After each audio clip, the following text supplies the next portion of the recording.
Estimados colegas hispanohablantes, buenos días, buenas tardes, bienvenidos y bienvenidas a este segundo seminario sobre espectroscopía de suelos organizado por la red Glossoland de FAO y que lleva el título de la decisión al impacto, iniciando con éxito en espectroscopía NIR.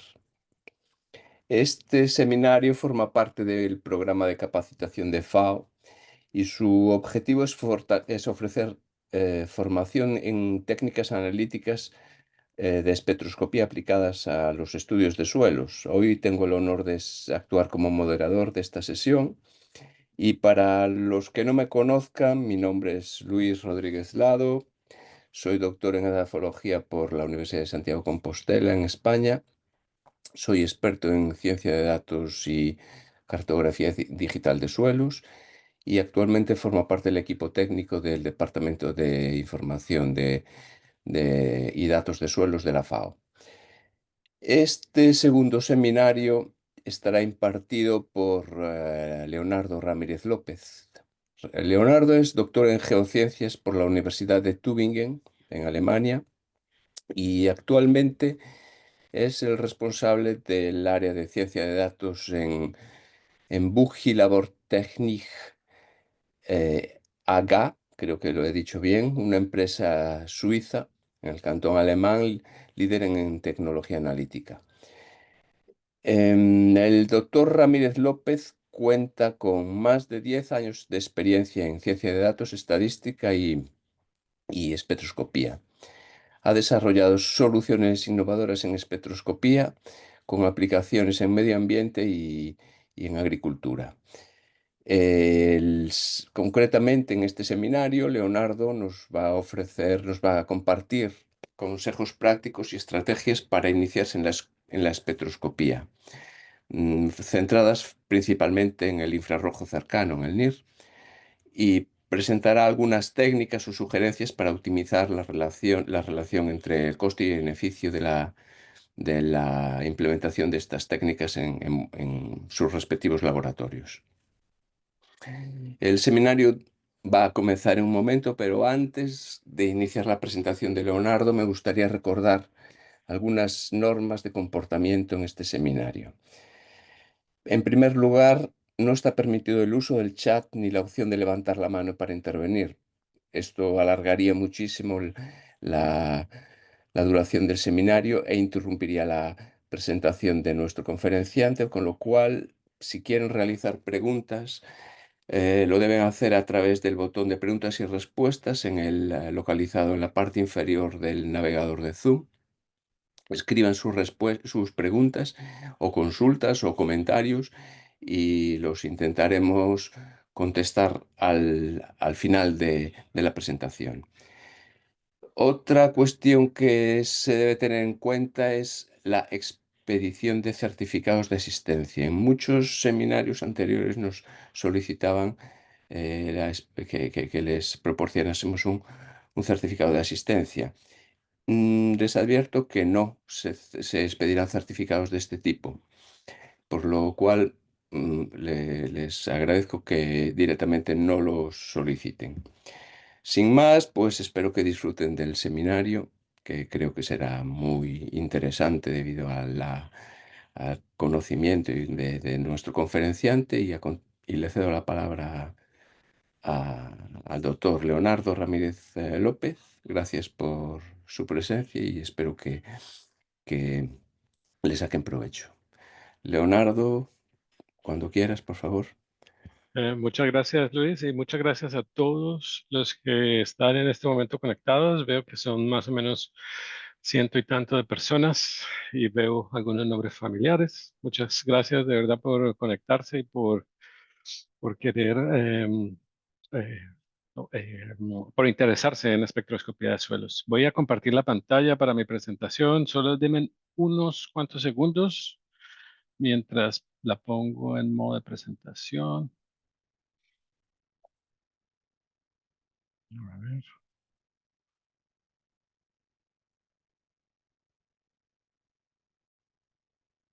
Ah, no, el botón no me deja, el botón de compartir no me deja compartir. No sé si es que estoy bloqueado o... Share all is- no, no puedo compartir la pantalla, Luis. ¿Puedes verificar que si de pronto es de... No tengo los permisos? ¿Estás Inténtalo encima? ahora, No, no me deja. varios No sé. por cierto. A ver, no. Ah, ahora sí, ya. Ya. Vale. Gracias. A ver. Mm, un F5, ponemos aquí. Ya. Eh, ¿Ves mi pantalla, Luis? Porfa. ¿Me confirmas? Gracias. Ok. Entonces, de nuevo, muchas gracias a todos por unirse. Trataré de ser breve. O sea, si hablamos de espectroscopía de suelos, o sea, esto es enfocado en espectroscopía de suelos, ¿no? Si hablamos de espectroscopía de suelos, aún hay muchos desafíos ¿para qué? Por superar, pero creo que con la madurez que se ha alcanzado, ¿no? En espectroscopía en general y con toda la investigación que se ha hecho en espectroscopía de suelos, yo creo que ya es tiempo de entrar en análisis de rutina usando espectroscopía NIR, ¿no? Y la pregunta de pronto para muchos es, bueno, ¿cómo podemos empezar? O sea, ¿cómo podemos empezar con espectroscopía NIR para ponerla en operación en nuestros laboratorios, en nuestras universidades?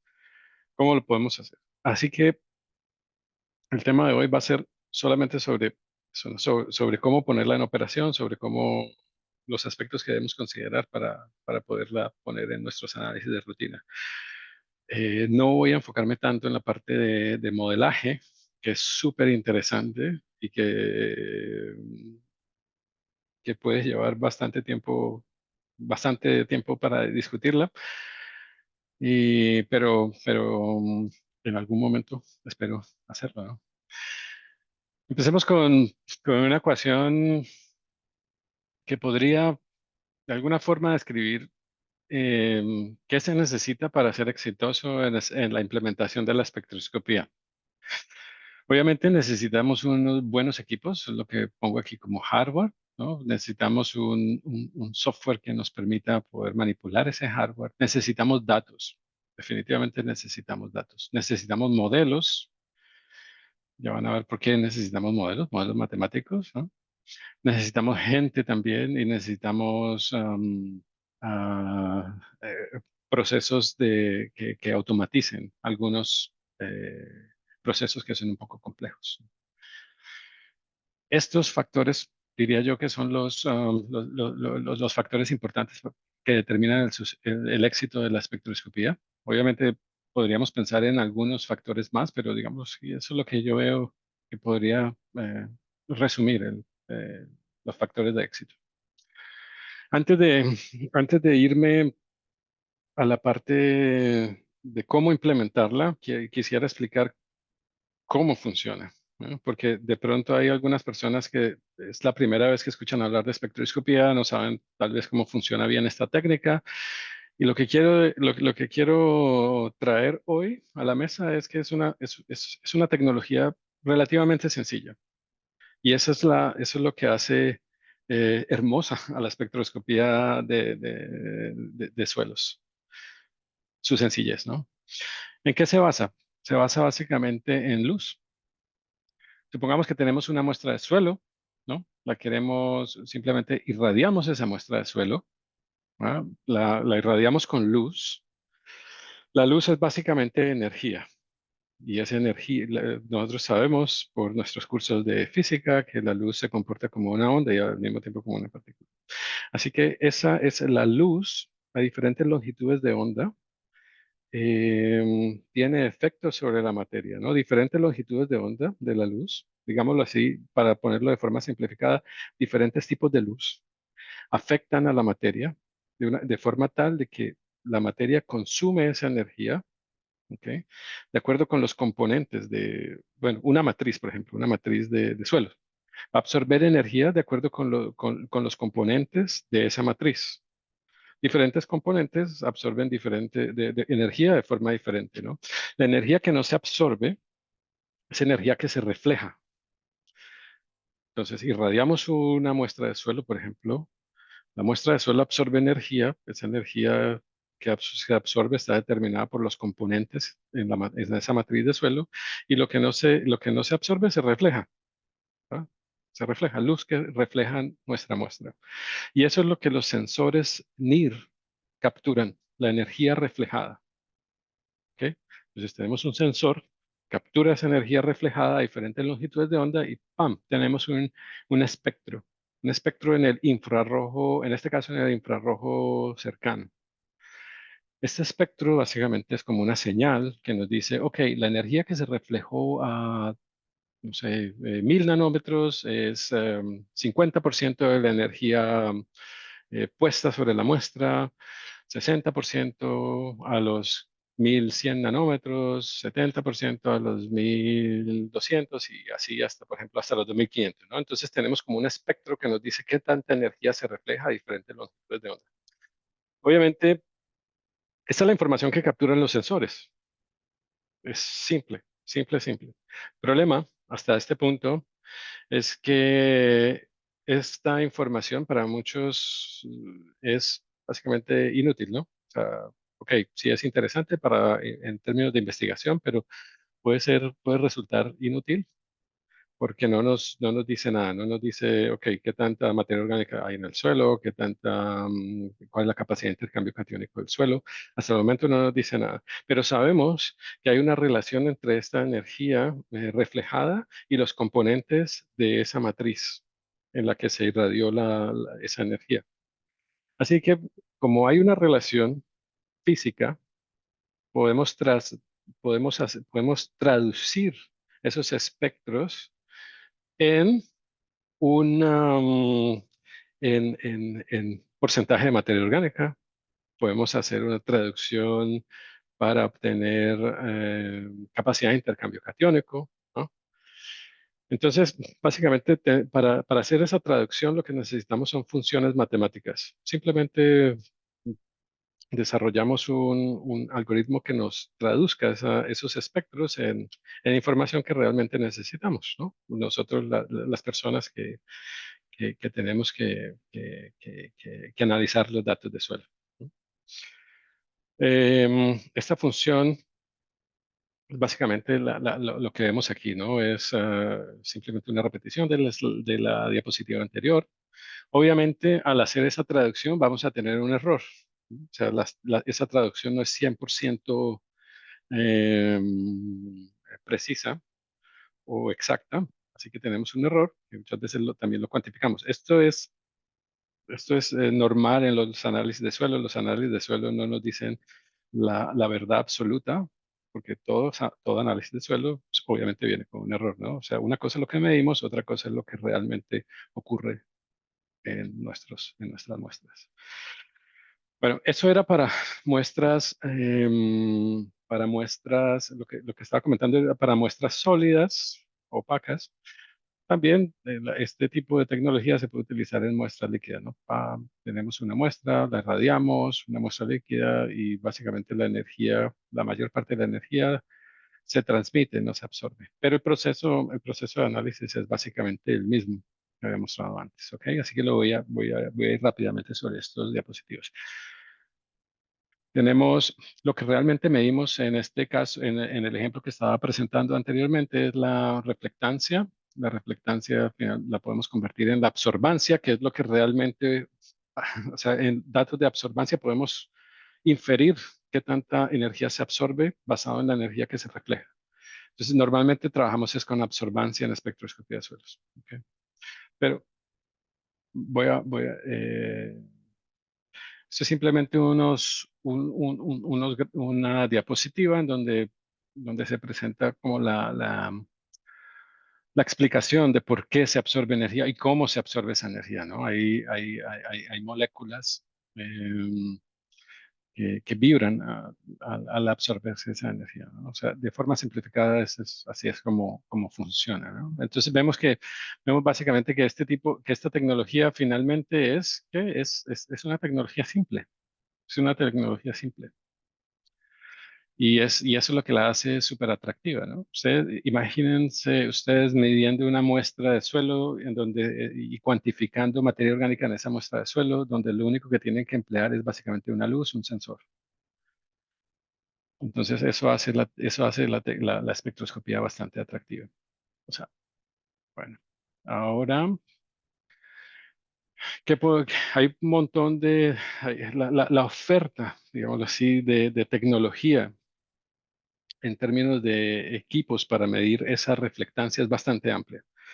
Hay muchos equipos que podemos utilizar, muchas marcas que se pueden utilizar para medir eso. Cada una viene con sus ventajas, cada una viene con sus desventajas. No existe, digamos así, la tecnología perfecta, ¿no? Pero solo quería mostrar que hay una amplia gama de equipos allá afuera en el mercado que nos pueden resultar útiles para medir esa reflectancia. Bueno, volviendo a nuestra ecuación de éxito, ¿no? Entonces tenemos, ya viendo cómo se hace estas mediciones, pues creo que ya podemos sincronizarnos y saber por qué de pronto los equipos pueden ser importantes, por qué el software puede ser importante, por qué los datos son importantes, porque los datos son los que nos permiten desarrollar esas funciones de traducción y que son los modelos, básicamente. ¿No? Algo que es importante que tengamos en cuenta es que esas funciones son específicas de los equipos con los que se utilizan, con los equipos en los que se miden.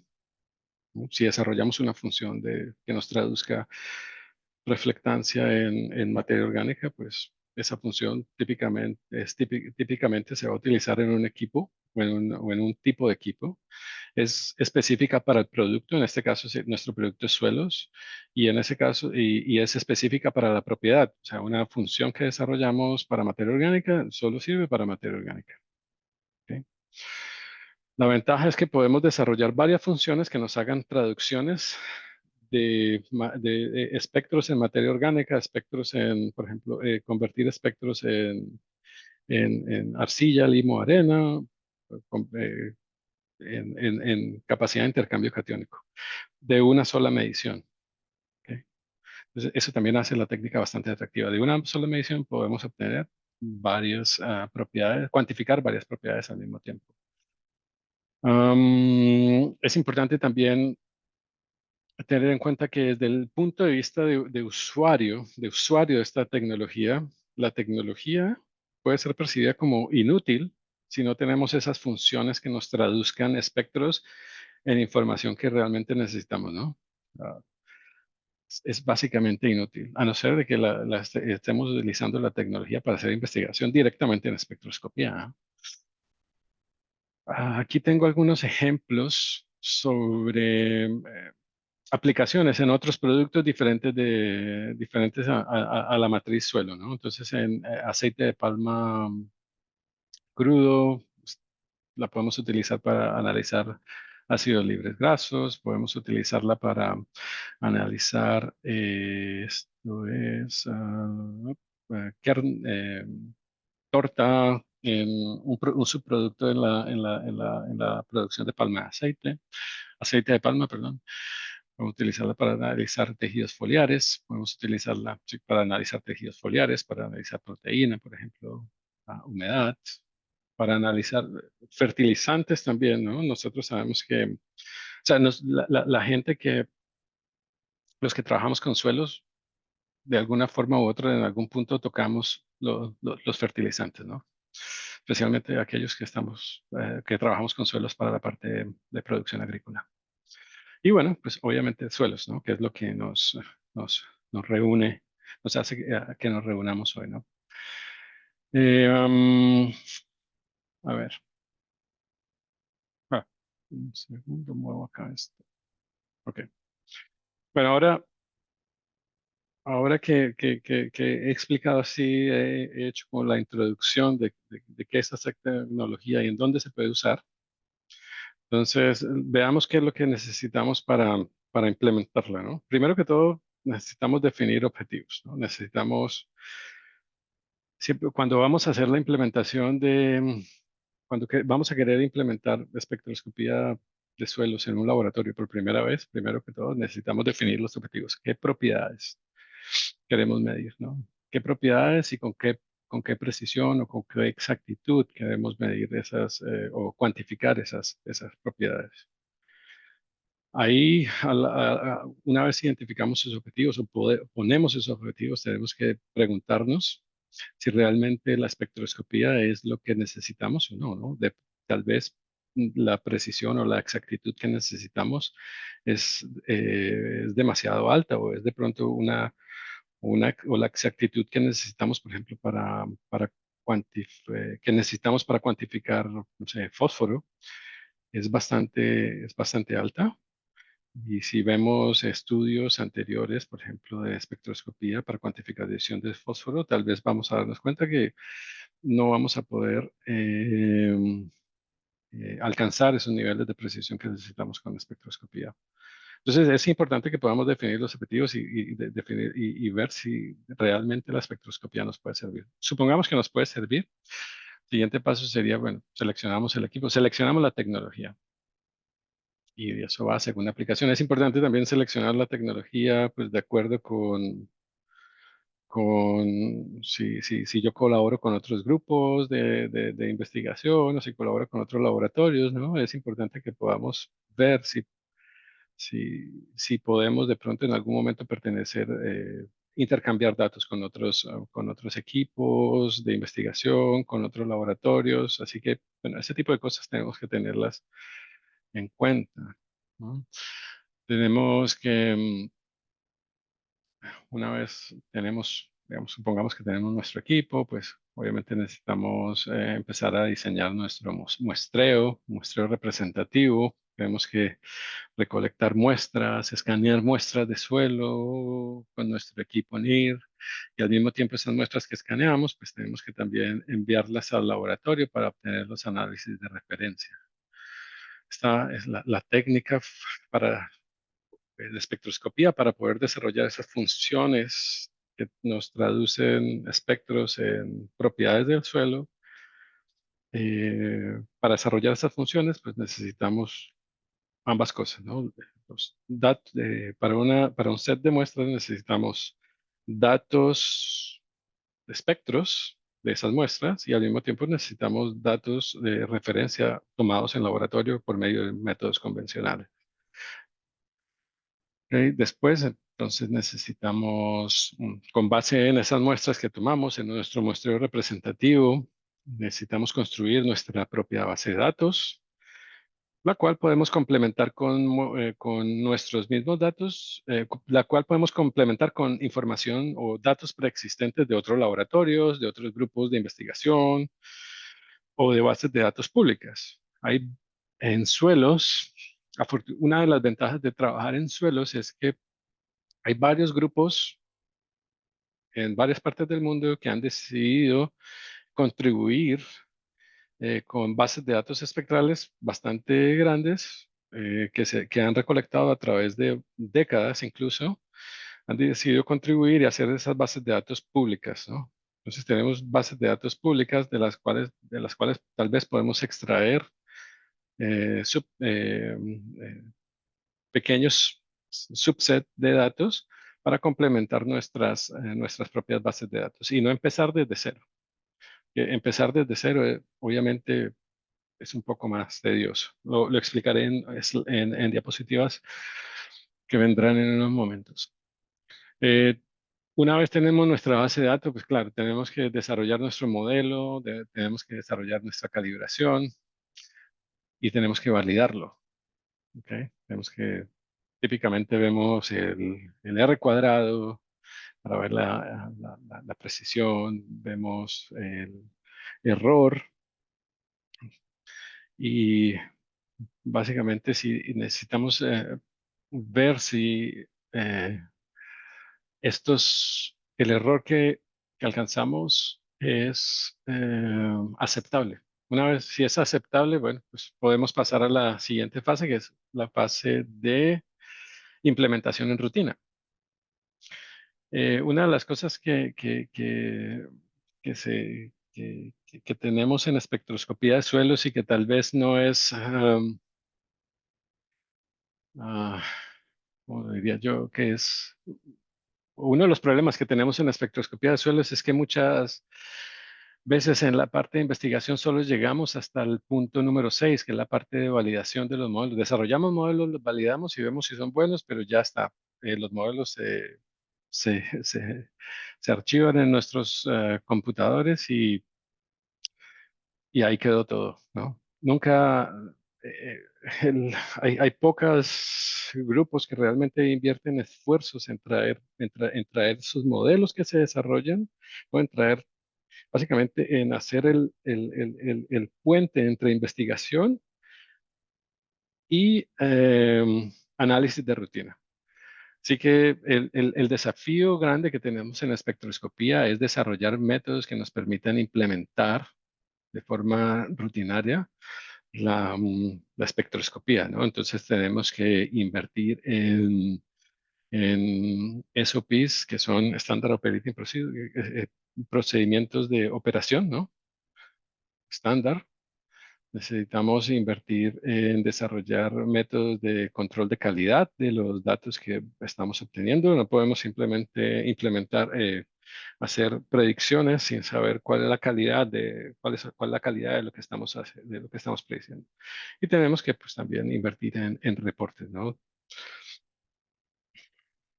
Una vez tenemos esto ya implementado en rutina, ¿no? También, si tenemos nuestros protocolos de control de calidad, pues también tenemos que, seguramente, estos incorporan aspectos de mantenimiento, ¿no? Y el mantenimiento no es solamente el mantenimiento del equipo, como la calibración del equipo como tal, sino también el mantenimiento de los modelos.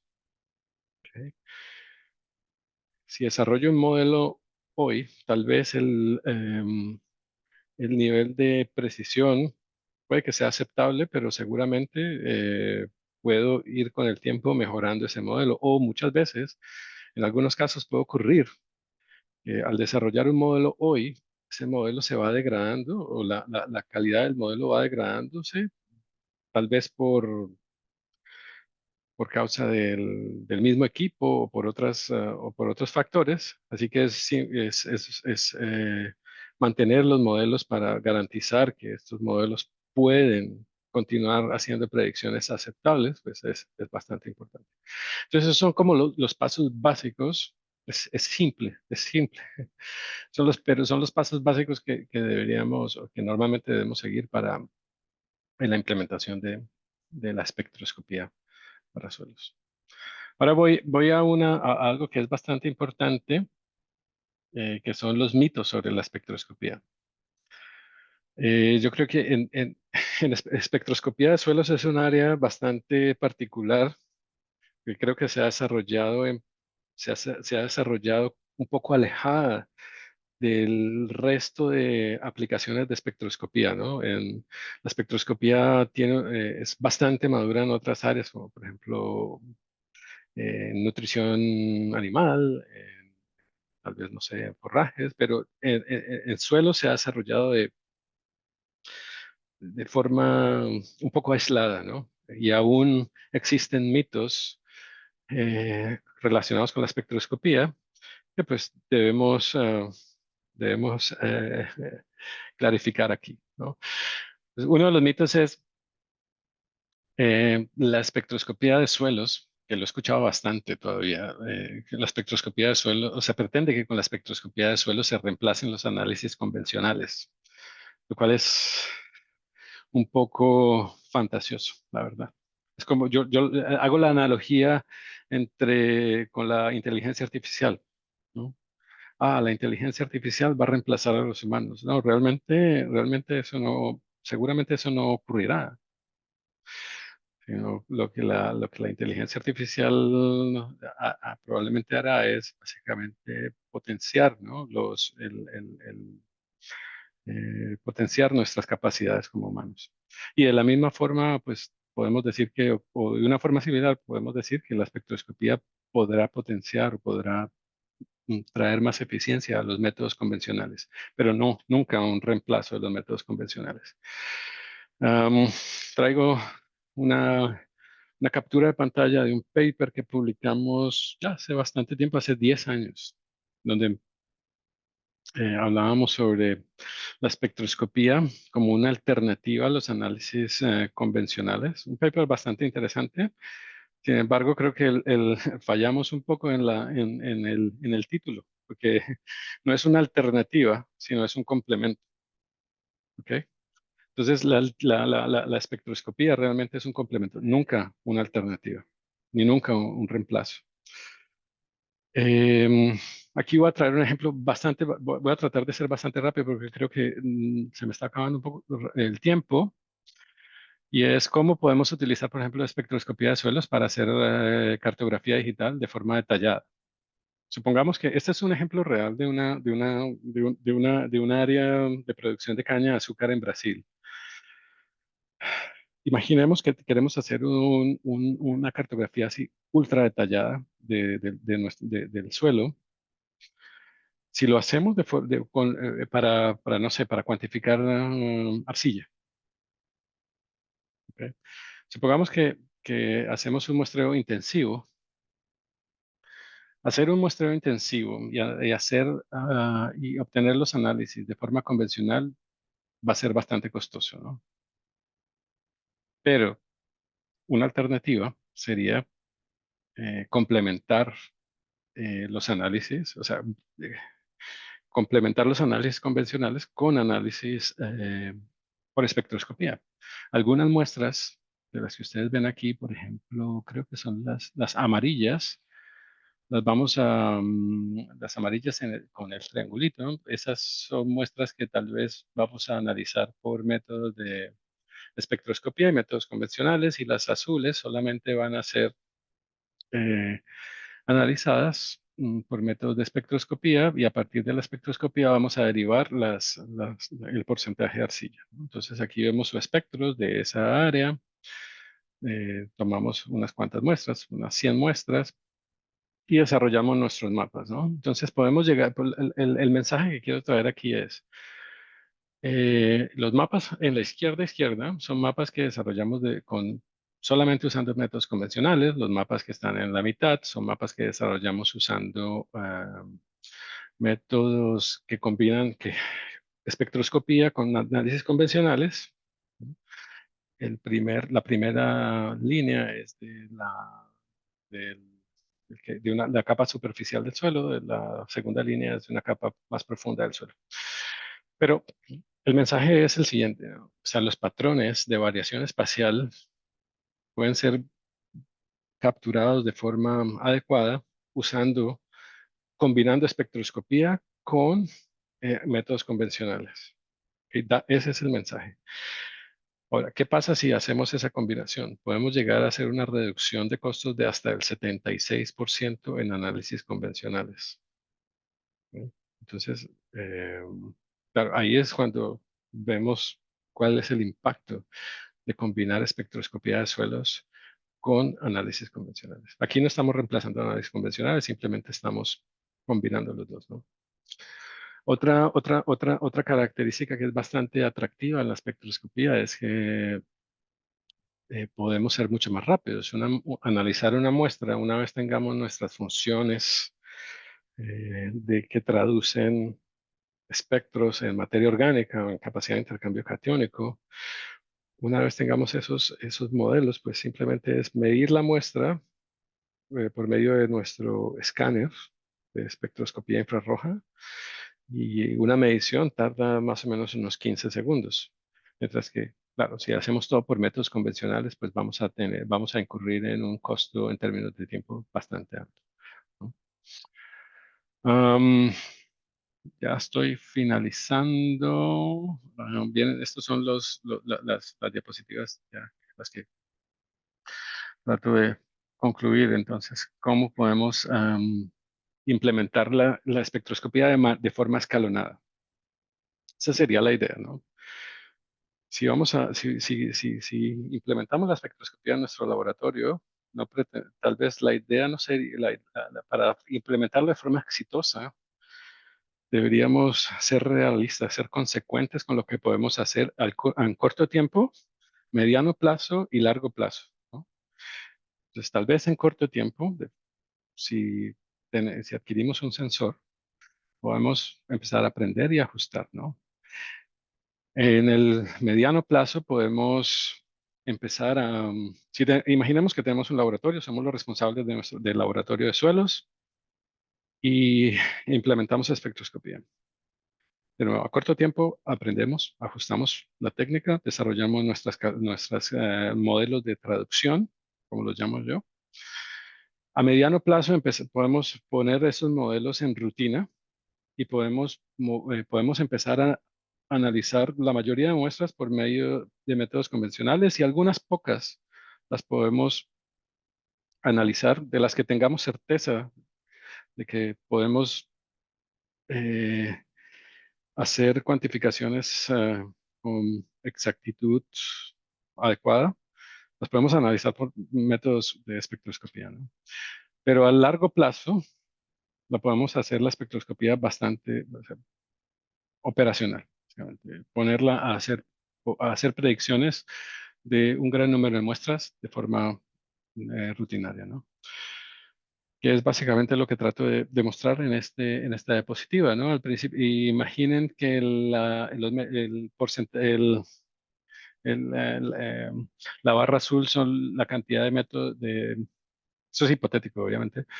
La barra azul es la cantidad de muestras de análisis de rutina que yo hago en mi laboratorio y las barras amarillas son las muestras medidas con NIR. Puedo ir reduciendo a través del tiempo la cantidad de muestras que analizo de forma convencional. Y al mismo tiempo, a medida que voy aprendiendo y a medida que voy mejorando mis modelos, hasta que en un punto puedo usar simplemente los análisis de rutina como métodos de control o de mejoramiento de modelos. Entonces, tenemos que la espectroscopía complementa a los métodos convencionales de diferente,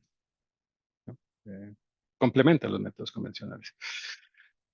Ya, es la espectroscopía de suelos barata y rápida. O sea, hace que los análisis sean baratos y rápidos, pues ya, depende, depende. Depende de si estamos en la fase de implementación o si estamos en la fase de rutina. Si estamos en la fase de implementación, puede ser costosa. Puede ser costosa, pero son inversiones que hacemos a mediano o largo plazo, ¿ok? Tenemos que invertir en hardware, tenemos que invertir en análisis de referencias, puede llegar a ser bastante, los costos pueden llegar a ser bastante elevados, tal vez necesitamos invertir en gente que conozca de esto, dependiendo del nivel de automatización que tengamos en nuestros laboratorios. Pero a largo plazo, una vez lo ponemos en rutina, puede hacer que la eficiencia de nuestros laboratorios se incremente de forma significativa, reduciendo la cantidad de análisis convencionales que necesitamos. Y si, y vamos a ser mucho más rápidos también en entregar resultados a nuestros, por ejemplo, clientes. Si seguimos en nuestro ejemplo hipotético de que somos los responsables de un laboratorio de suelos. ¿Ok? ¿Pueden ser todas las propiedades del suelo cuantificadas? No. Digamos, si somos estrictos en decir si pueden ser todas las propiedades del suelo cuantificadas, yo diría no, o no lo sabemos, o no. Pero sí que hay evidencia científica sólida, resultado de muchos años de investigación. Estos son el crecimiento de la cantidad de papers publicados por año relacionados con la espectroscopía de suelos. Hay evidencia sólida que nos permite afirmar que sí, podemos usar de forma confiable la espectroscopía de suelos para hacer predicciones o cuantificar textura, carbono orgánico, nitrógeno, humedad, pH y capacidad de intercambio catiónico. Claro, se, podemos implementar podemos implementar espectroscopía en rutina para estas propiedades y el resto de propiedades, digámoslo así, que requiere básicamente investigación, ¿no? Investigación para ver si podemos traer espectroscopía en nuestros laboratorios para esas propiedades que no están en esta lista. Ok. Este simplemente es mi última diapositiva, la que traigo básicamente la repetición de los pasos para implementar espectroscopía en nuestros laboratorios. Y finalmente lo que quise traer sobre la mesa hoy es que implementar tal vez la mejor forma de poder empezar con espectroscopía es implementarla de forma escalonada y progresiva, no enfocarnos en las propiedades que podemos medir, en las propiedades que podemos cuantificar, enfocarnos en empezar pequeño para terminar en algo más grande, ¿no? Hacer la espectroscopía simple. ah, eh, los suelos son bastante complejos. Tal vez son una de las matrices más complejas que podemos analizar con espectroscopía NIR.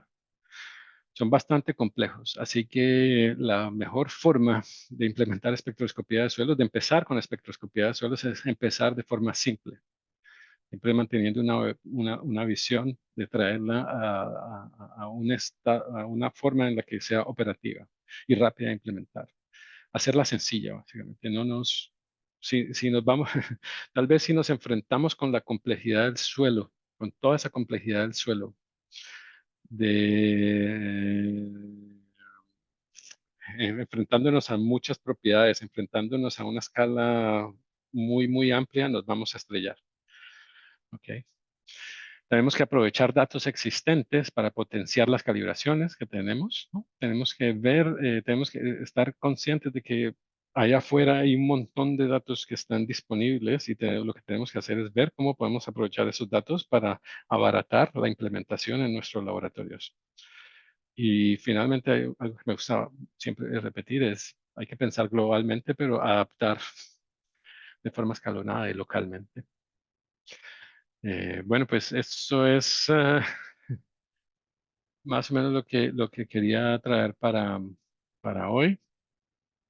Y con esto concluyo las diapositivas y creo que ahora podríamos abrir la sesión de preguntas, Luis, o cómo lo ves. Sí, gracias Alejandro. Oh, Ya. Leonardo, perdón. Em, Tengo yo una pregunta que se me plantea en base a tu presentación. Actualmente, pues tendríamos o podríamos unas ciertas propiedades estimarlas con cierta precisión, un R cuadrado Ujú, pues, aceptable, otras que no. ujú. Sin embargo, nos dices que con investigación en el tiempo los R's cuadrados pueden ir aumentando. No solo los modelos de calibración podrían ser mejores, número de muestras podría ser mejor. Si es así, podríamos utilizar espectros antiguos para, para estimar propiedades sobre esos espectros, propiedades pasadas sobre esos espectros, con Sí. funciones de calibración nuevas. Voy a partir la pregunta en dos. Primero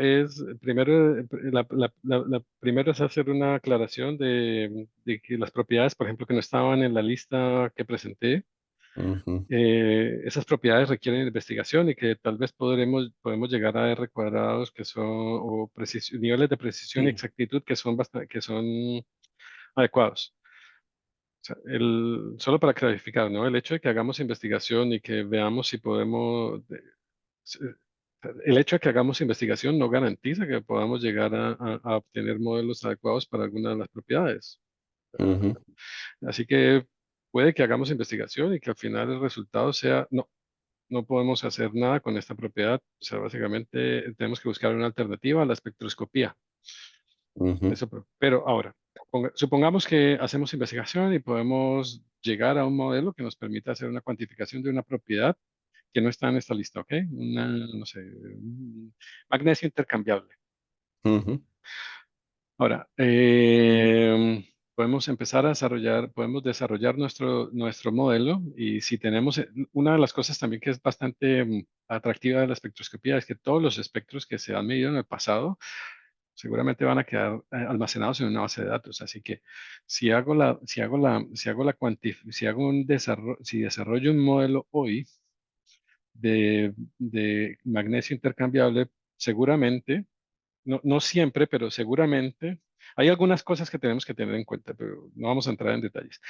Pero sí puedo utilizar ese modelo para hacer la cuantificación de las muestras que he colectado en el pasado, si tengo los espectros almacenados. Claro, tengo que tener en cuenta si ha habido una variación temporal, sí, porque si puede que haya un bias cuando hago la predicción de los datos anteriores. Eso puede pasar, por ejemplo, en carbono orgánico, si el suelo que estoy analizando, eh, si empiezo hoy, si ya he colectado muestras hace 10 años, desde hace 10 años y solamente hasta hoy solamente en los últimos 2, 3 meses he desarrollado mi modelo para carbono, tal vez si hago la predicción de carbono en muestras anteriores, puede que tenga un bias, ¿no? ¿Por qué? Porque estoy desarrollando mi modelo con muestras que veo hoy y no muestras que vio en el pasado. O sea, no puedo garantizar que las muestras del pasado están representadas en el módulo de hoy. Sí. La pregunta me iba pensando en la posible sustitución de lo que son los archivos físicos de muestras de suelos, que son Ajá, costosos de mantener, y ujú, el suelo almacenado, las propiedades de suelo almacenado se degradan, o sea que no son las mismas, si mides una materia orgánica hoy o dentro de 10 años sobre la misma muestra almacenada, no va a ser el mismo valor, pero sin embargo sería útil mantener un archivo de espectros que podría ujú. sustituir a eso, aunque haya un bias, es cierto que lo va a haber, pero la muestra en sí almacenada, a no ser que sean unas condiciones de almacenamiento costosísimas, también va a tener un bias. Una, una de las alternativas podría ser, si tienes un archivo y te quieres deshacer de tu archivo de suelos físico, lo que puedes hacer es ve a tu, ar- ve tu- ve tu- ve- ve a- y ya lo has analizado, supongamos. Ve a tu archivo de suelo físico, toma algunas muestras que creas que son representativas y analízalas de nuevo y para ajustar por esos bias, ¿no? Y tal vez puedes descartar algunas muestras de ese archivo físico y solamente mantener algunas, ¿no? Una alternativa, no sé si funcionaría en Mm, todos los casos, pero es Bueno, algo que se me pasa por la... es una idea para soñar, porque Sí. obviamente en investigación pues hay una parte de ensueño que a veces se cumple, a veces no. Pero bueno, es Sí, sí. bonito soñar que se puede llegar a mejorar a la técnica para esto. Si te parece, pasamos a las preguntas que nos han hecho algunos de los asistentes. Pues Ujú, se agrupan en ciertos temas, ¿no? Uno serían los equipos y modelos. Las principales preguntas son eh, si conviene invertir en equipos portátiles, ujú. si el costo de ese equipamiento y si los modelos calibrados con un equipo pueden utilizarse con resultados obtenidos en otro equipo. Em, a ver, la primera era... espera. La primera sería si conviene invertir en equipos portátiles para investigación. En el Portátiles, contexto de un Sí, sí, sí. doctorado, por ejemplo. Ujú. Em, depende de cuáles son los objetivos, ¿no?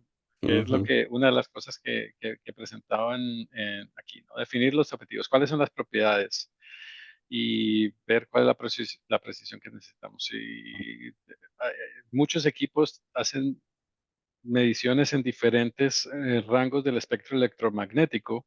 Entonces tenemos que ver si ese rango del espectro electromagnético cubre o tiene alguna relación que nos pueda ayudar a hacer las predicciones o la cuantificación de una propiedad determinada. Entonces es difícil decir sí o no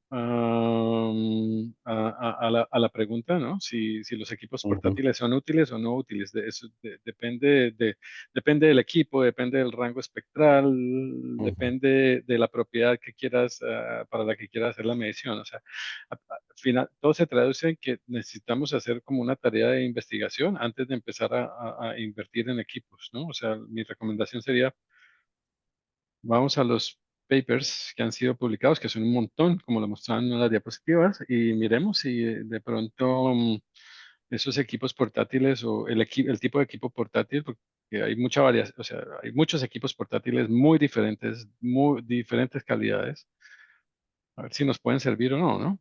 ujú, Pero creo que es algo que, solamente para finalizar la parte de equipos portátiles, esta tecnología se ha desarrollado bastante rápido en los últimos años y es algo que es atractivo, vale la pena considerar. ujú, ujú. ¿No? En este bloque de preguntas estaría también Ujú. la cuestión sobre si, la calibración, Ah, las mediciones sobre un equipo se pueden usar con una función de calibración obtenidas con otro equipo. sí. Dividamos la pregunta de nuevo en dos partes. Una son los espectros que medimos en otro equipo y Mm, queremos saber si los espectros pueden reutilizarse para construir modelos para otro equipo. O si los modelos de un equipo, y la segunda pregunta sería, si los modelos de un equipo pueden ser directamente utilizados en otro equipo que es de otro tipo de equipo. Digamos ujú, que no sea ni la misma marca ni la misma tecnología subyacente. Para la primera pregunta, si podemos traer una base de datos medida con un equipo a otro equipo, desarrollar un modelo para ese otro equipo, la respuesta es sí. Dependiendo, claro, hay algunas condiciones que tienen que ser satisfechas, como que el equipo en el de donde estoy trayendo los datos tenga un traslape espectral con el equipo al que estoy trayendo los datos, ¿no? Claro. Em, pero sí, o sea, hay métodos para, ¿para qué? Para hacer eh, eh, para poder consumir datos de otros equipos en un equipo específico. Hay métodos que te permiten transformar esos espectros de forma tal de que, digamos así, como que hacen clic, digamos, en los equipos en los que queremos utilizar esos espectros. La otra pregunta es si podemos directamente traer un modelo de un equipo desarrollado con un equipo y utilizarlo directamente con otro equipo. En la mayoría de casos yo diría que no es posible. Eh, ponle que, casi que no es posible, diría yo más. O sea, no. ¿Por qué? Porque hay diferencias entre equipos también. Hay ah, diferencias. Todos los equipos miden el mismo fenómeno físico, pero no todos los equipos lo miden de la misma forma. Y hay diferencias entre equipos. Así que puede ujú, que al traer un modelo de un equipo y ponerlo en otro equipo, puede que no tengamos los resultados ujú. que esperamos. Y normalmente hablamos del rango del espectro, pero no hablamos de la resolución del equipo, ¿no? Ya. Y entonces los pasos de resolución entre longitudes de onda en los equipos diferencian enormemente los equipos costosos de los equipos baratos, ¿no? También eso es uno de los aspectos, sí, claro, la resolución, también tenemos que las formas de medir puede que sean diferentes, ¿no? O sea, la geometría de medición puede que sea diferente. Así Ujú, que todo ese tipo de cosas ujú, toca tenerlas en cuenta. O sea, ujú, al final, para responder la pregunta de forma así clara y concisa, es transferir espectros de un equipo a otro es posible. Transferir modelos de un equipo a otro es mucho más complicado. Muchas veces no es posible. ujú. Tenemos otra pregunta de Steve Mullins que nos dice que ¿por qué en espectroscopía de suelo se habla casi siempre de NIR y no de otros rangos del espectro? Am, me ima- eh, es una pregunta bastante interesante. Aquí creo que voy a especular un poco.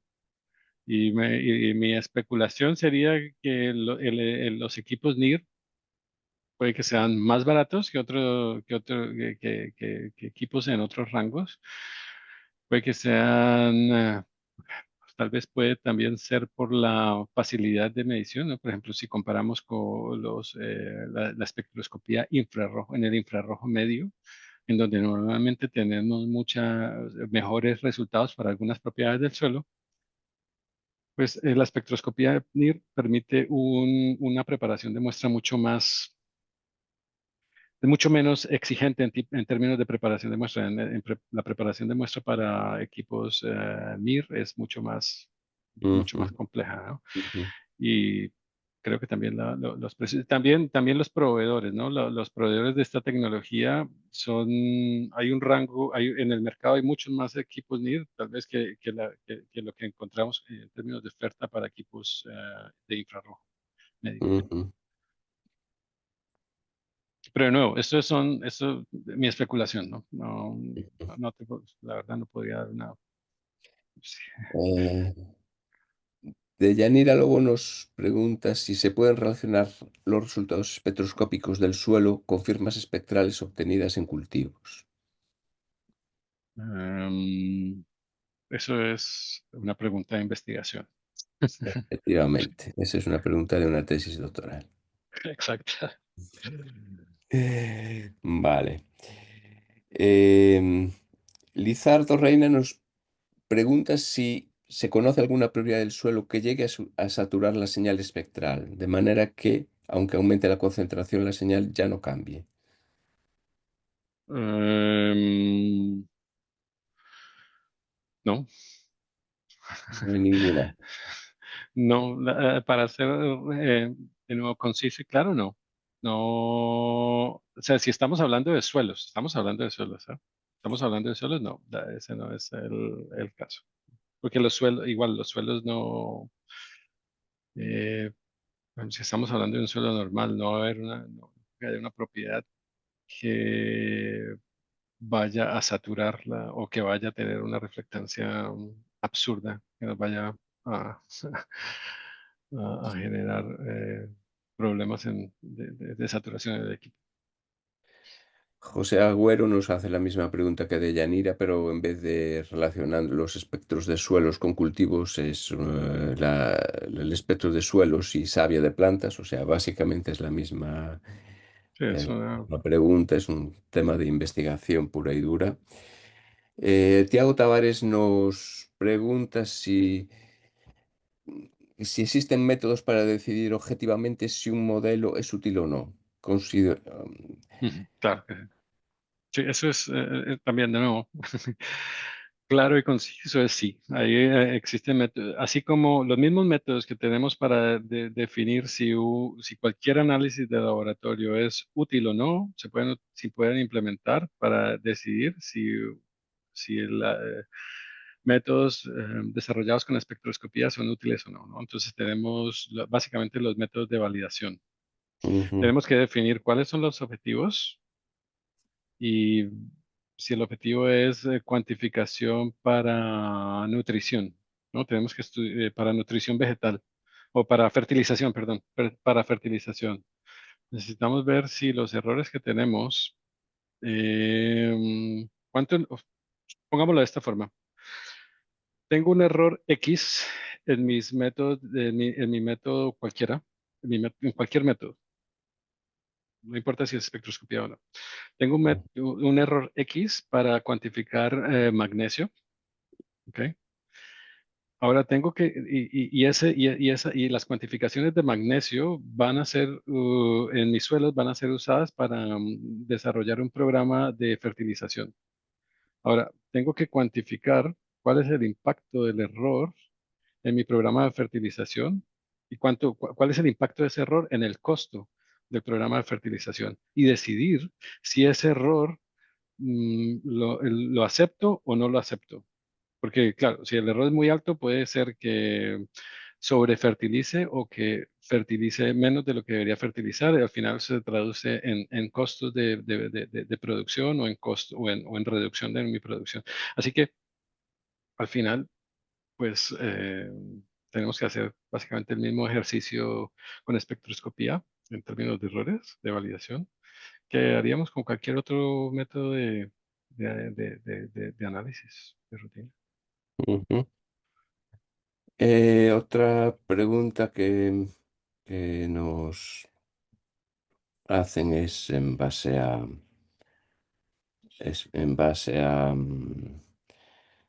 las limitaciones en cuanto a ciertas propiedades, esencialmente las propiedades biológicas. ¿Qué precisión tiene la espectroscopía para estimar propiedades biológicas? Y si se puede utilizar para evaluar calidad biológica. Sí, esa es una pregunta bastante amplia. Y aquí de nuevo doy mi respuesta como científico, como investigador. Ujú. Depende, Sí. depende de la propiedad, depende del contexto en el que queramos evaluar nuestras propiedades biológicas. Claro, o sea, que lo podemos utilizar, sí. Ujú. ¿Qué tan preciso, exacto va a ser? No, es difícil responderlo realmente Ajá. aquí. Tengo esta pregunta también de Nuri Ángel, que no la entiendo, a ver si yo me pierdo, te la traslado. En la gráfica sobre reducción de los métodos convencionales en el tiempo, el eje del tiempo se mide en años. ¿Qué significa combinarlos? Y si podrías dar ejemplos. Ah, ok. Sí, combinarlos es básicamente, supongamos que yo tengo mi laboratorio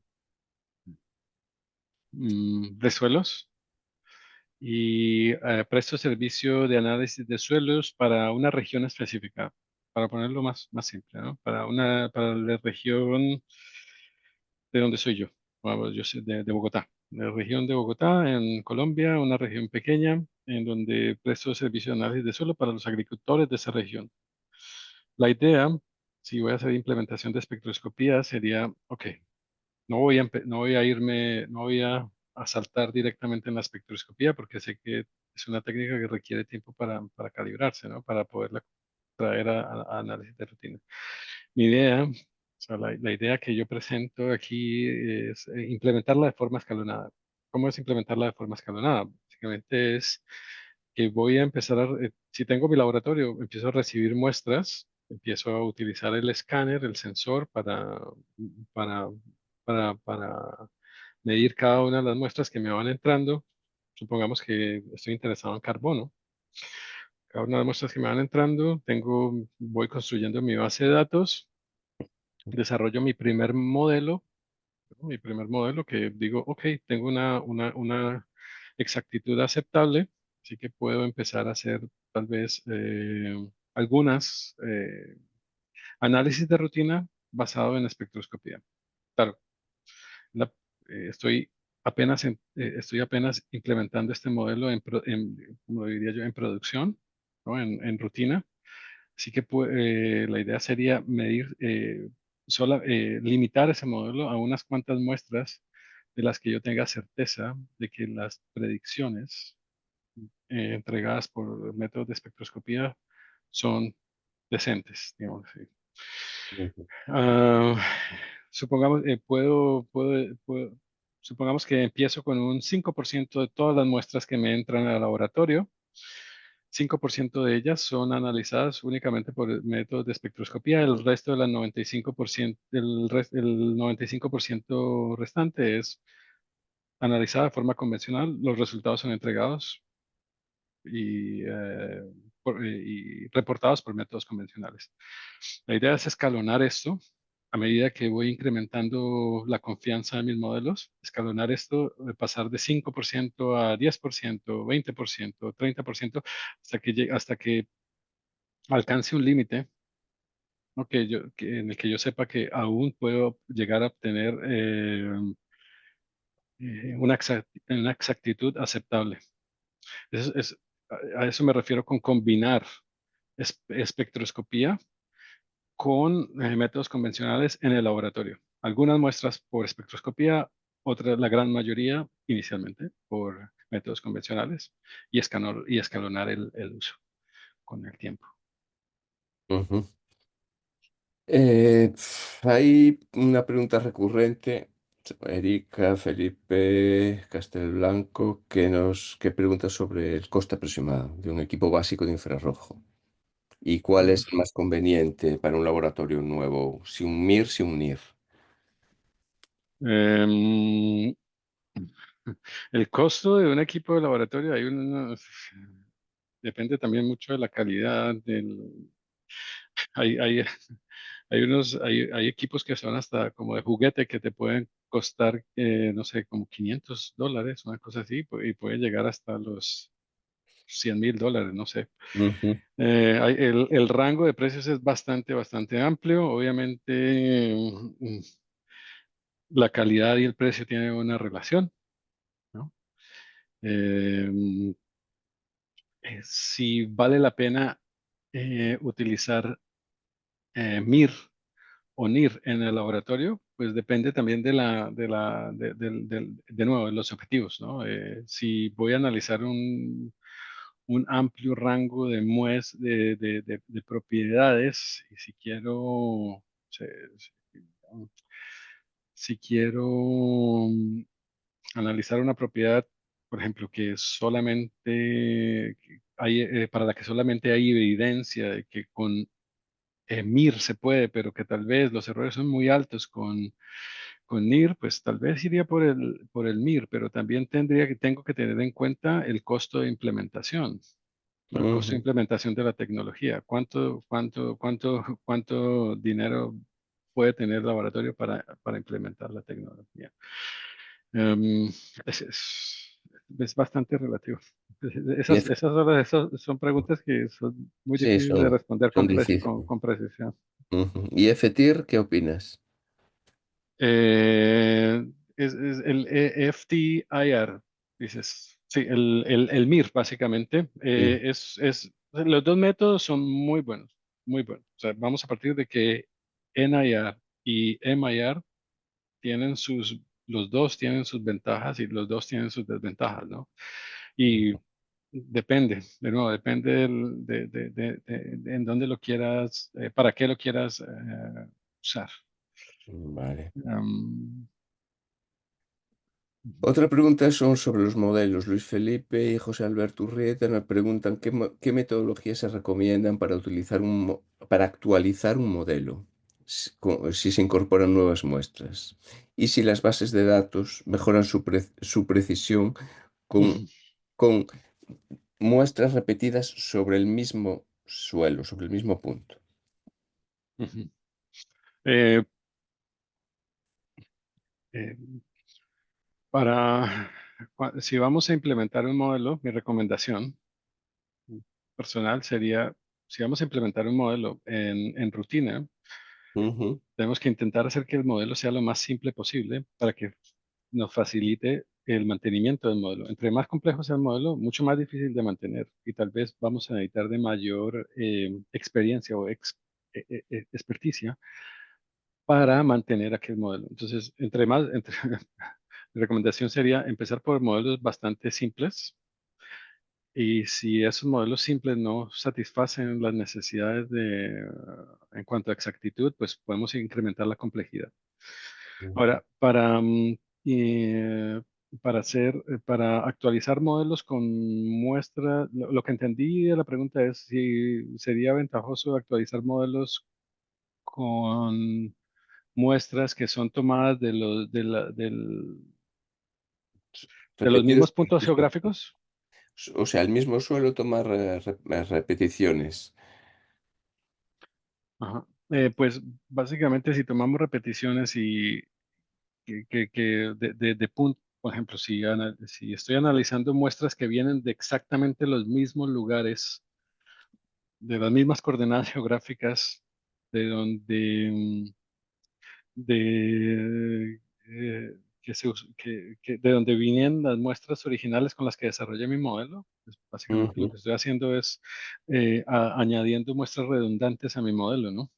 sí. Y realmente yo creo que diría que no estoy ayudando al modelo. La idea sería ver si puedo incrementar la, que la, el, la- el rango el rango de variación o Ujú. de situaciones o de contextos en los que mi modelo podría llegar a predecir. Pero en estos casos, Leonardo, ¿no sería un método útil para establecer una monitorización? Sí, eso sí, para hacer monitoreo, sí, para hacer, por ejemplo, para hacer validación. Si voy a hacer validación, puedo hacer la validación por ejemplo, trayendo muestras de áreas específicas. No exactamente, tal vez no exactamente de los mismos puntos, pero sí áreas específicas para las que mi modelo fue desarrollado, ¿no? Ujú, Para hacer ujú, validación rutinaria. Una cosa es tal vez las muestras que utilizo para validar mi modelo. Entonces, ujú, tenemos que tener unos requerimientos. Otros requerimientos tendremos que tener para muestras con las que vamos a actualizar los modelos. O sea, ujú. si el propósito es actualizar modelos solamente, los requerimientos pueden ser otros, ¿no? Tenemos un par de preguntas relativas a la metodología y calidad de datos. Los voy a intentar sintetizar. Julián Leal pregunta sobre la autocorrelación espacial en los datos espectroscópicos y de laboratorio. Ujú.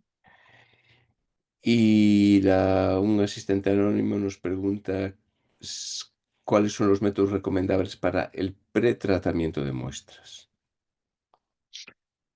Eh, correlación espacial, correlación espacial en espectros. em,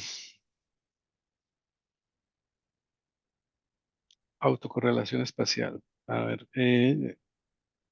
bueno, estamos hablando básicamente de mediciones que hacemos, que hacemos de una propiedad física del suelo, que es básicamente El mismo. la reflectancia, ¿no? Y obviamente si va a haber una autocorrelación espacial, en teoría, si tomamos muestras, o sea, las muestras que estén más cercanas espacialmente van a ser más similares que aquellas muestras que estén más alejadas en el espacio, ¿no? O sea que, como para cualquier otra propiedad del suelo, podemos asumir que hay una autocorrelación espacial, ¿no? Ujú, Y la podemos utilizar o explotarla ¿para qué? Para desarrollar, por ejemplo, en cartografía digital de suelos. ujú, Hay muchas formas de explotar la espectroscopía y en cartografía digital de suelos. ujú. La otra pregunta, ¿cuál era?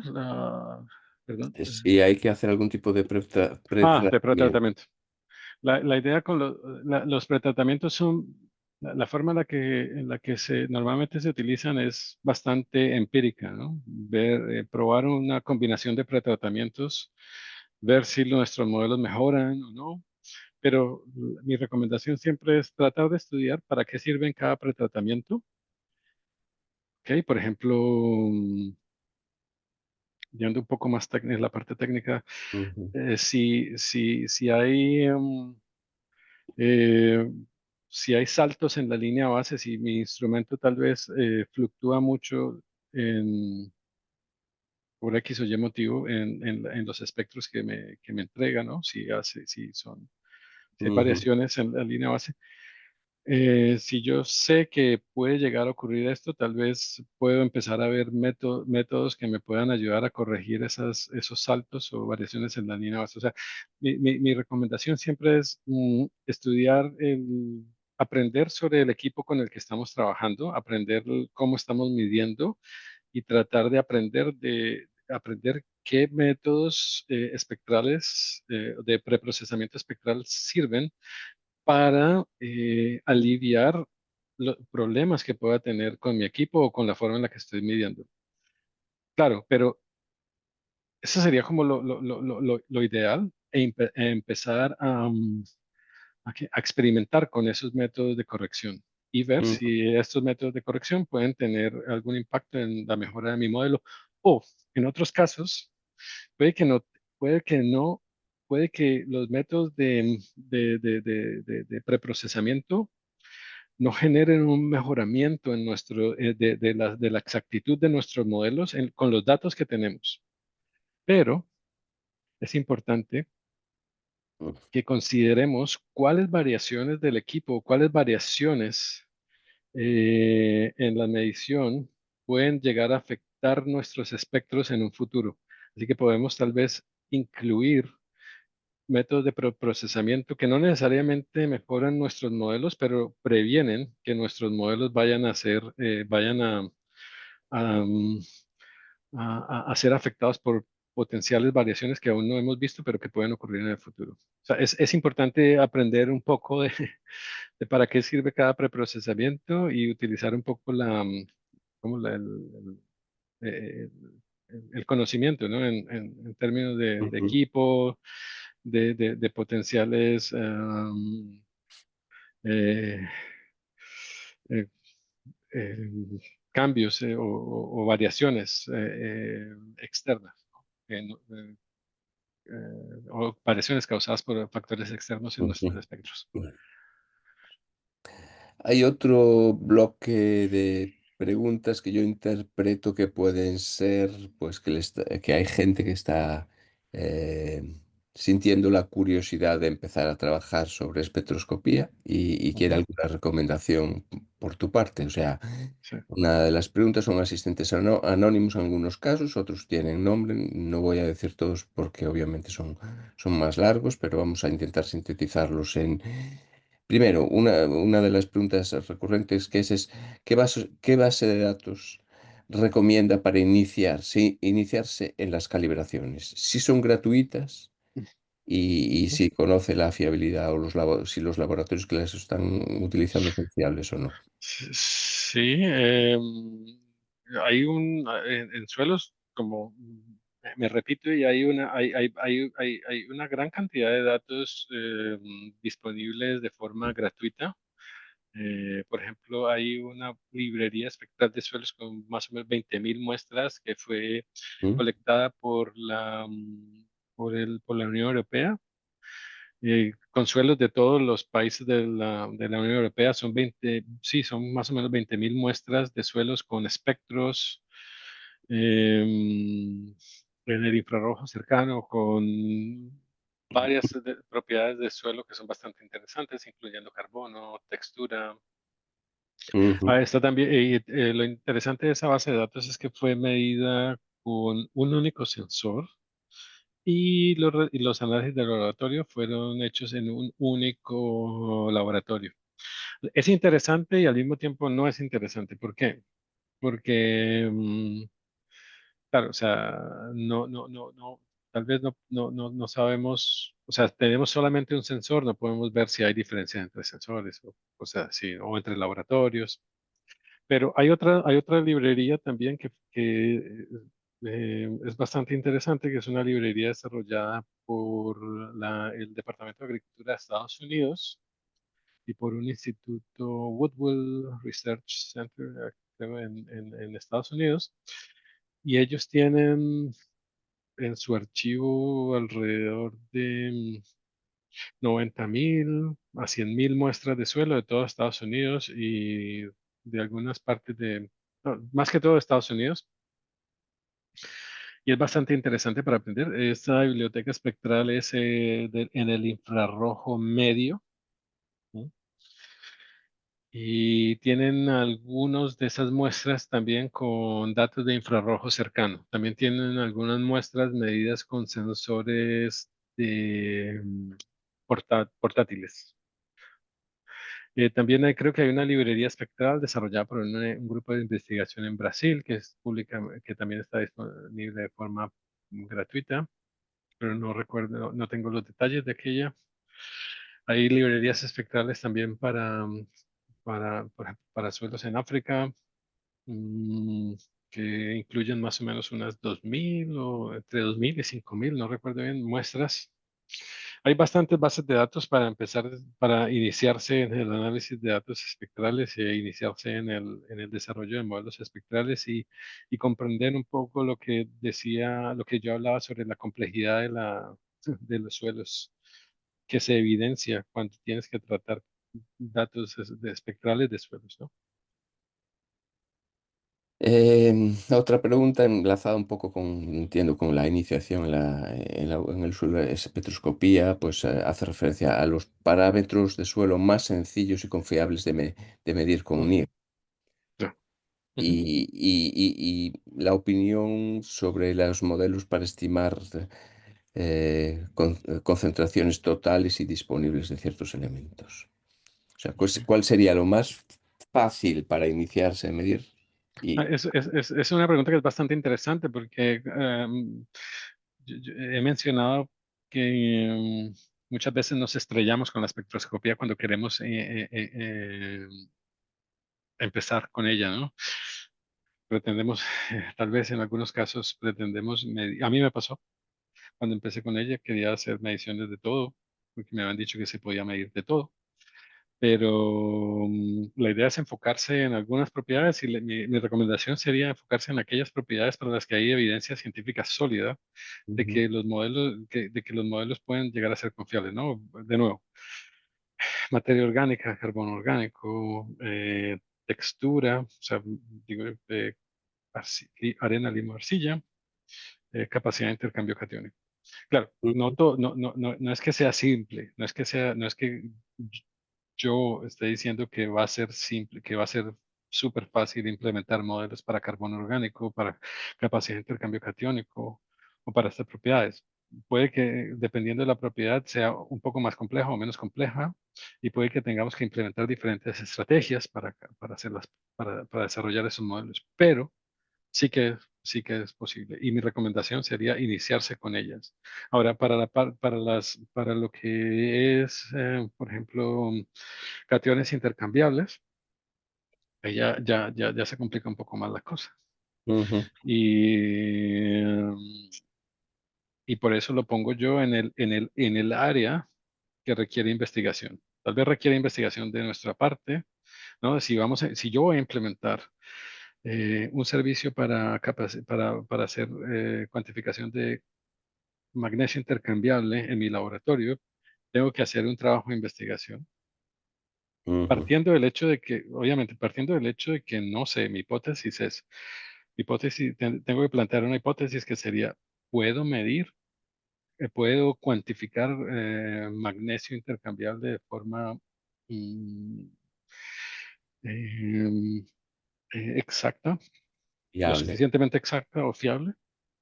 No lo sabemos, pero para eso hay que desarrollar un pequeño trabajo de investigación. Ujú, Muchas veces no lo es, muchas veces puede que lo sea. ujú. Yo concuerdo contigo de que si alguien quiere introducirse y no sufrir algún tipo de crisis o sobre la fiabilidad del método, que empiece por las propiedades que has citado, que son las que van, que se sabe ya que dan buena respuesta entre la propiedad química medida por métodos estándares de Ajá, laboratorio y ajá, espectroscopía. Yo creo que ese sería la clave para para introducirse. iniciarse. Ujú. Otra pregunta nos dice que si, un segundín, espera. Eh, Nos dice que si se podría relacionar la espectroscopía con los espectros derivados de imágenes de satélite. Sí, aquí ya pasamos, bueno, supongamos que tenemos un campo abierto, el suelo está desnudo y tenemos una imagen de satélite captando aquel suelo desnudo y tenemos nuestros datos medidos de las muestras en el laboratorio. Ujú, El fenómeno físico es exactamente el mismo, el error es diferente. Así que sí, pues, en principio, si los dos métodos fueran completamente exactos y precisos, ujú, tendríamos exactamente la misma medición. ujú. En teoría, sí que lo podemos relacionar las dos cosas. Las dos cosas tienen relación física. Ahora, Sí. los errores. hace que los dos que haya una distancia entre los dos. ¿Qué tanta distancia hay? Pues dependiendo del error que tengamos. Y claro, si el suelo está desnudo, pero si hay un montón de nubes y, y lo que captamos es una mezcla de señales entre la nube y los suelos, pues obviamente la relación empieza a distanciarse, ¿no? Empieza a corromperse. Pero en teoría, sí, En relación también a las predicciones, hay una pregunta de Pedro García Montero, si se puede utilizar la espectroscopía para identificar material parental del suelo, a partir de datos espectrales de rocas. sí, sí, es posible. Y voy a compartir mi Ujú. pantalla porque tenía un slide eh, sobre ello. Pero no. A ver, ya. Hay un estudio bastante interesante que data de del año de los 90 80 creo que era. No tengo no tengo la diapositiva aquí. Ay, no la tengo, la borré. Pero bueno, hay un estudio bastante interesante desarrollado por el Servicio Geológico de Estados Unidos, donde se analizaron minerales puros. O sea, hay hay unos espectros que vale la pena darles una ojeada de caolinita, de motorillonita, de diferentes minerales y vemos que las respuestas espectrales de los diferentes minerales son bastante diferentes, ¿no? Entonces, sí que podemos utilizar espectroscopía para hacer análisis de material parental. Ah, incluso es mucho más fácil que hacer simplemente que hacer espectroscopía de suelos. ¿Por qué? Porque no tenemos la interferencia de la materia orgánica. O sea, tenemos en material parental puro no tenemos toda esa interferencia que encontramos en un suelo. Así que sí, para estudio de rocas, para estudio, sí que vale la pena. Ujú. Ya que se podría determinar el tipo de roca simplemente ¿Se podría sustituir la difracción de rayos X en alguna manera? Yo no soy, yo no, yo soy, mi, mi, mi, mi- yo me eduqué como científico de suelos, pero mi conocimiento ya en la parte de rayos X y de análisis de rocas ya es limitado, así que no podría, no me siento con la capacidad para responder esa pregunta. Otra pregunta de Arturo Varela sería si la calibración de los modelos es conveniente hacerla sobre muestras sobre el mismo contexto ambiental, o sea, regional, climático o incluso de órdenes de suelos. Sí, sí, claro, es como un principio, ese tipo de principio lo podemos aplicar a casi todo el tipo de modelaje, ¿no? Entre menos complejidad tenga en el conjunto que quiero analizar de cosas, mucho más fácil puedo desarrollar modelos que describan ese conjunto, esos Ujú, pequeños universos. Así que, claro, sí tiene mucho sentido. Y hay muchos trabajos en suelos que respaldan ese tipo de acercamiento a los problemas, ¿no?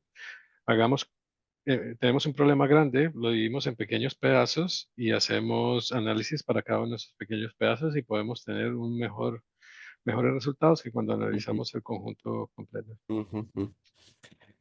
En relación a esta pregunta, me acuerdo el primer seminario que dio Cersas Guerrero, pues que hablaba de las librerías espectrales para calibración, para Ujú. estimación de muestras, y decía que, bueno, muchas veces se utilizan estas librerías generales para analizar espectros o tener un R cuadrado, pero si realmente se hace un subset, una preselección del ambiente sobre el cual se calibran las muestras, pues el modelo va a ser mucho más Sí, fiable y tiene ujú. sentido, lógicamente. Tiene mucho sentido, sí. Ujú, ujú. Em, Nos pregunta también Ricardo Siachoque que, dada la variabilidad del carbono en profundidad y los contrastes texturales, ¿la espectroscopía es solo útil en horizontes superficiales o también en subsuperficiales? Mm, eh, en todo lado. En todas partes, Sí. efectivamente. Ujú. Otras preguntas de Tiago Tavares y otros asistentes son en los términos de precisión y error aceptable. ¿Qué Ujú. se puede considerar como una predicción aceptable o decente? Nos preguntan. Bueno, de nuevo, es difícil responder a la pregunta, pero lo voy a escribir en términos así muy, muy generales que pueden ser aplicados, muy generalizables, que puedan ser aplicados a diferentes tipos de situaciones. O sea, primero que todo, tenemos que tener repetitividad, ¿no? Tenemos que tener repetitividad. Si desarrollamos un modelo, queremos que ese modelo, si analizamos muestras similares, pueda tener, o si analizamos muestras, que pueda tener una repetibilidad bastante alta, ¿no? Em, tenemos precisión aceptable. Si vamos a hablar de precisión, tenemos que entonces que también tener en cuenta cuál es la precisión, cuál es la exactitud de los métodos convencionales y compararla con los métodos convencionales. Ujú, Si voy a hacer un análisis, ¿qué también, qué es aceptable? Es aceptable, tenemos que analizarlo en el contexto en el que vayamos a utilizar nuestros datos. Si yo tengo un error que es X y ese error, si hago un análisis del error, ¿cómo se propaga ese error en las decisiones que yo tome? Ese error me va a permitir hacer, por ejemplo, como el ejemplo que daba anteriormente, ¿no? Ese error me va, me va a permitir a mí hacer recomendaciones de fertilización confiables. ¿Podría yo estar malgastando el dinero de las personas siguiendo mis programas de fertilización si el error es muy alto? O sea, si ese error es alto, o sea, depende, ¿no? Del contexto en el que estemos. Eh, aceptable es bastante, el término, en este caso, aceptable es bastante relativo y depende de dónde queramos aplicar um, esos análisis, ¿no? Hay algo que es muy interesante que me gustaría aquí traerlo relacionado con eso, con el nivel de precisión o el nivel de exactitud, por ejemplo, para cartografía digital. Supongamos que tenemos, que queremos analizar, que queremos eh, hacer cartografía digital de suelos para un área relativamente grande y tenemos que decidir si usamos espectroscopía o no. ¿En dónde invertimos el dinero que tenemos para hacer los análisis de suelos que necesitamos para la cartografía? Entonces, si yo quiero tener información de suelos que sea extremadamente exacta, puedo simplemente destinar todo mi dinero a hacer análisis de rutina, análisis convencionales. Ahora, el problema es que voy a gastar todo mi dinero en análisis convencionales y tal vez solo voy a poder medir unas pocas muestras. Ahora, sería mejor si de pronto invirtiera mi dinero en hacer en tomar muchas muestras y analizarlas por espectroscopía. Muchas muestras significaría que puedo tener una visión, una resolución espacial mucho más detallada, aunque con un error puntual un poco más alto, pero, pero la resolución a la que puedo llegar con espectroscopía, debido a que es más barata, puede ser mucho mayor. O sea, tengo que encontrar ese balance entre precisión y resolución. Es algo que es bastante también interesante de ver cuando queremos aplicar espectroscopía, ¿no? Entonces,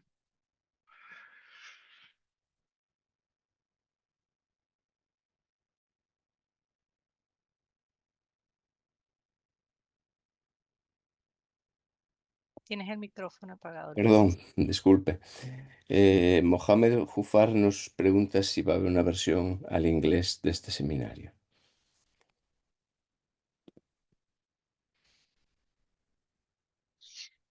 ¿Cómo? Disculpa. Si vas a dar una versión en inglés de este seminario. No, no está programado, digamos, no está Vale. programado. Em, Adriana Piña dice que para el espectro de la capacidad de intercambio catiónico, ¿qué método de extracción es el más recomendable para análisis de laboratorio? ¿Qué método de extracción? El más exacto. Pero y no sé cuál es el más exacto. O sea, no. Sí. Em, un asistente anónimo pregunta, ¿qué cursos recomendarías para iniciarse en espectroscopía? ¿Qué curso? En- los seminarios de la FAO, claro. Los seminarios de la FAO son bastante... la FAO viene realizando seminarios desde ya hace unos cuantos años. Yo creo que hay unos videos que son súper interesantes. Sé que hay un video, por ejemplo, en español, dado por César Guerrero, que ha investigado también bastante en esta área y es algo Ujú, que valdría la pena darle una ojeada. También hay bastante material, hay un material también que es desarrollado por la FAO, en donde es como una guía hay dos guías, y una ya está en español, la otra creo que está siendo ujú, traducida. Una es como para qué puede ser usada la espectroscopía, la segunda es cómo podemos desarrollar calibraciones, es más que todo ujú. enfocada en el desarrollo de calibraciones y también está en español. Esos dos, esos dos recursos creo que valdría la pena darle una ojeada. También me gustaría que aclarases a los asistentes qué capacidades, qué requisitos de conocimiento de software se necesitarían para trabajar con en espectroscopía, porque a veces estamos pensando en que esto se hace a partir de tutoriales o software de aprieto un botón y llega, y sin embargo, pues la complejidad es bastante mayor. Entonces, Ujú. en recursos, por lo que a mi conocimiento llega, en los recursos gratuitos disponibles, todos necesitan de alguna manera algún tipo de lenguaje de programación detrás. Sí, sí, sí. Creo que primero que todo tenemos que plantearnos esta pregunta y es, ¿qué quiero ser yo? ¿Quiero ser un usuario, un consumidor de espectroscopía? Básicamente, porque es totalmente válido que la gente no está interesada en la parte esta de quimiometría, de desarrollos de modelos, es totalmente válido. Yo solamente quiero consumir espectroscopía, básicamente traer un equipo, hacer la medición y tener el resultado. De resto no estoy interesado, pero sí estoy interesado es en la rapidez que me brinda. Claro, lo que pasa es que la espectroscopía no ha llegado a ese nivel de suelo, no ha llegado a ese nivel de madurez.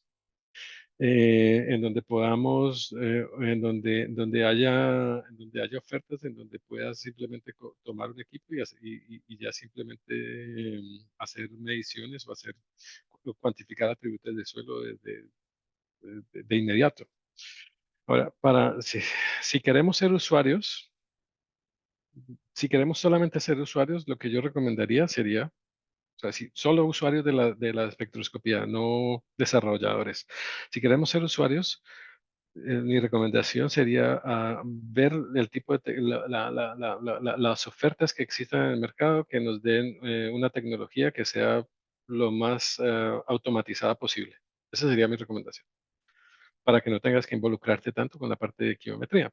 Ahora, si eres un desarrollador, sí, ahí necesitas, como lo comentabas, un poco de conocimiento de programación para poder lidiar con tus datos, lidiar con toda esa complejidad que hay en las bases de datos espectrales. Entonces, por ejemplo, hay bastante, yo recomendaría, por ejemplo, que miraras en R, el lenguaje de programación R, que te puede ser útil. Hay bastantes librerías paquetes estadísticos dentro de R que están diseñados para poder analizar datos espectrales. También podría ser, por ejemplo, Python. Sí, pero si eres desarrollador, es casi que es bastante importante que puedas, o sería bastante útil que pudieras eh, lidiar con tus datos desde un lenguaje de programación enfocado en análisis de datos, ya sea R, Python, ahora Julia existe.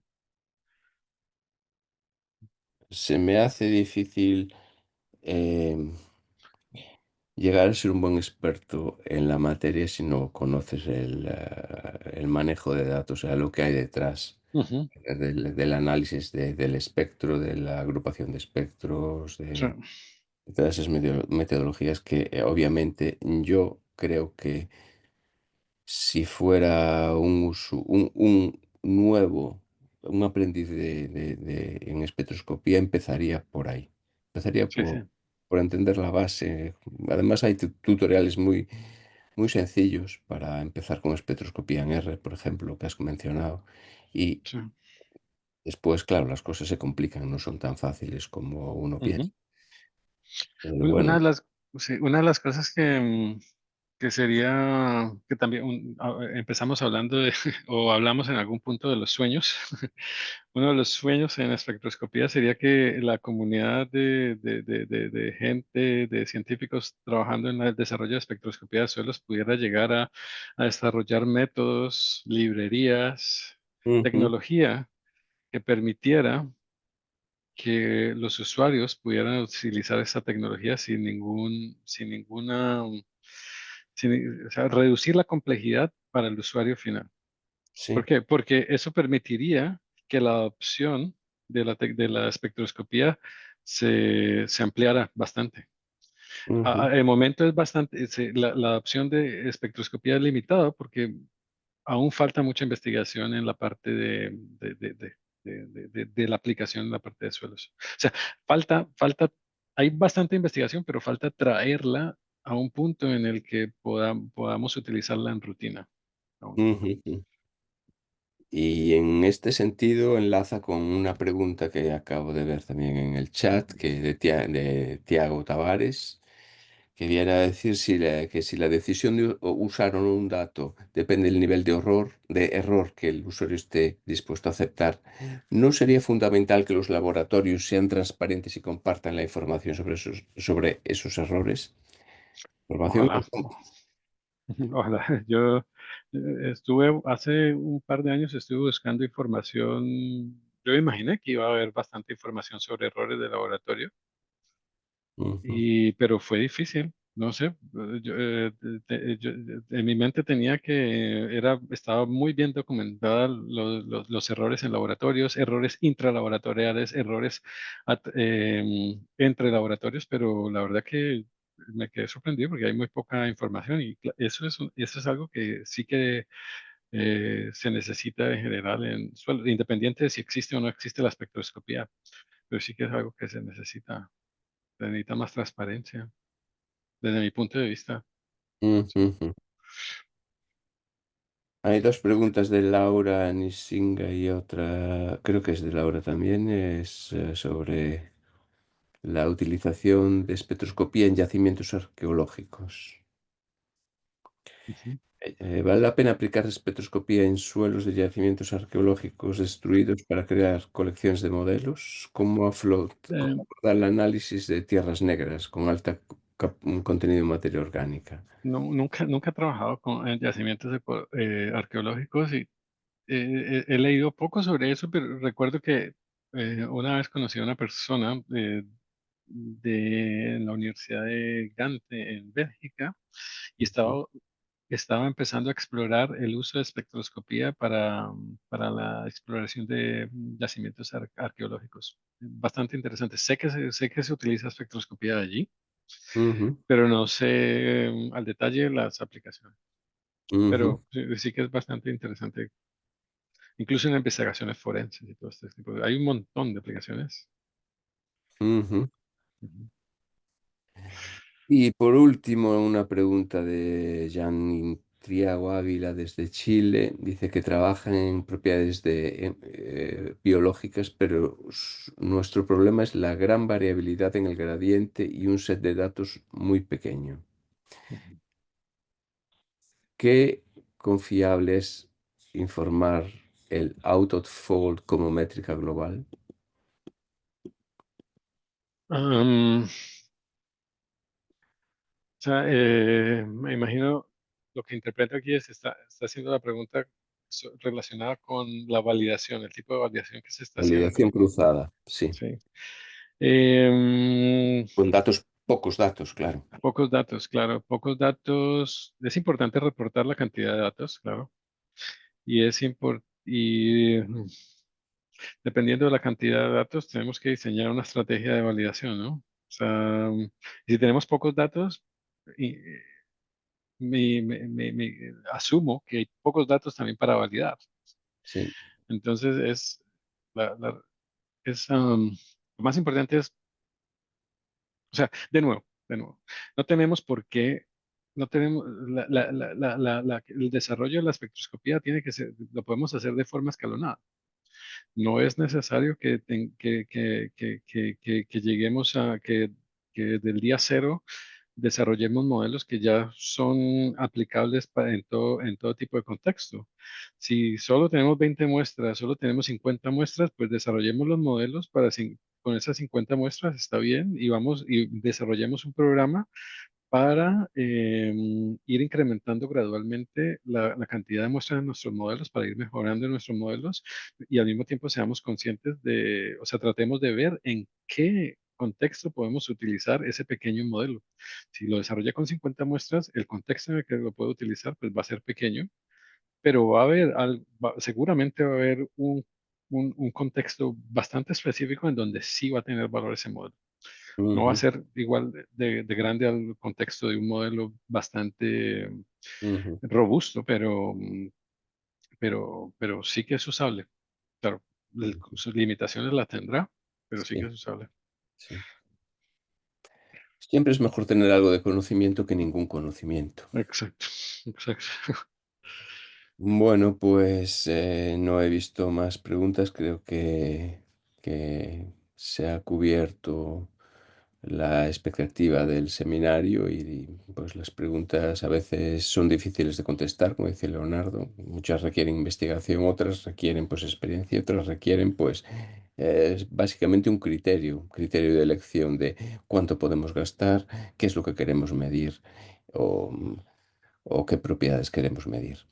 Em, con esta presentación, pues le agradezco a Leonardo eh, el trabajo que ha realizado y a los asistentes por haber participado en este seminario y en el debate.